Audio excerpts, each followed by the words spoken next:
Have you ever really thought about what it was like to live in a time without everything we take for granted? No electricity, no running water, none of it. Today, we're going to jump back in time to 1845 and spend a day with a woman whose life is a world away from ours, but whose strength honestly laid the groundwork for the future we're living in right now. Great, because we see it in movies, we read about it in books, but so often it gets kind of romanticized, doesn't it? The real daily grind, the constant, back-breaking labor, the emotional and physical challenges. What did that actually feel like, day in and day out? So instead of talking about broad, sweeping historical trends, we're going to get personal. We're going to zoom all the way in on one real person to try and understand this experience from the inside out. Okay, let's meet her. Our guide on this journey is Sarah Fletcher Kemp. In 1845, the year we're visiting, she's 43 years old. She's living with her husband Abraham on a farm in Prince Edward County, Ontario, up in Canada. And get this, at 43, she'd already been married for 27 years. Wow, this right here gives you an incredible picture of what her home was like. It was bustling, it was crowded, it was loud. I mean, just look at this list of kids all living under one roof. You've got a 22-year-old daughter, Marianne, who was probably a huge help to her mom, all the way down to a newborn. This wasn't just a family, you know? It was like a small, working village, and Sarah was right at the heart of it all. 10. Let that number sink in for a second. By the time she was 43, Sarah had already given birth to 10 children. She got married when she was just 15, and as the source points out, she had basically been pregnant or nursing for most of her adult life.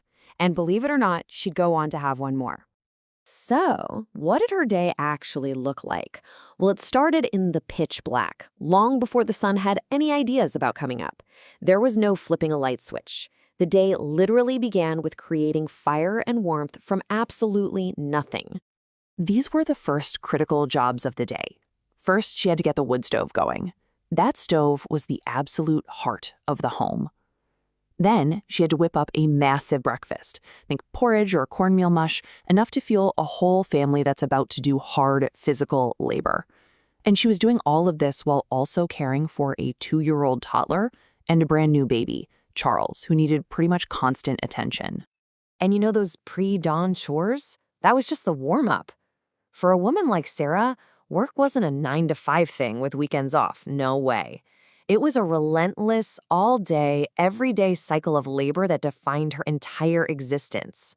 Let's just pause and look at this list for a minute. This wasn't her weekly to-do list. This was her daily reality. It's one thing to cook 3 huge meals from scratch, but imagine having to preserve every vegetable from your garden just so your family could survive the winter, or making your own soap and candles from animal fat because you couldn't just run to the store. The sheer amount of work is it's staggering. Okay, this slide really drives the point home. Think about doing laundry today. You toss it in, push a button. Now look at the 1845 column. Every single step was an enormous physical chore. Hauling heavy buckets of water from a well, heating it all over a fire, scrubbing every single piece of clothing on a washboard, and then wringing it all out by hand. That wasn't an errand. It was an exhausting all-day project. But her life wasn't just about this grueling, isolated labor. And that's really important. To get the full picture, we have to look at the 2 pillars that held her world up, her faith and her community. The Kemps were devout Wesleyan Methodists, and this wasn't just a Sunday thing for them. It was the moral and social compass for their entire family. But, for Sarah, Sunday was hardly a day of rest. Sure, the heaviest farm work might have stopped, but she still had to cook, she still had to clean, and she still had to take care of all those children. And this is where community became an absolute lifeline. In an age of deep isolation, especially during those brutal Canadian winters, these connections were everything. Women would show up for each other during childbirth or when someone was sick. Families would come together for huge projects like raising a barn. These weren't just fun social events. They were a critical survival network. So when we start to piece all of this together, the endless work, the huge family, the deep faith, the tight-knit community, we start to see the incredible, almost unimaginable resilience it took just to make it through each day. Yeah, let's not sugarcoat it. These were the harsh realities. This was a life of constant, bone-deep physical exhaustion. Medical care was minimal, so childbirth and even a common cold could be life-threatening. Your family's entire survival for the year depended completely on good weather and a good harvest. There were no safety nets. None.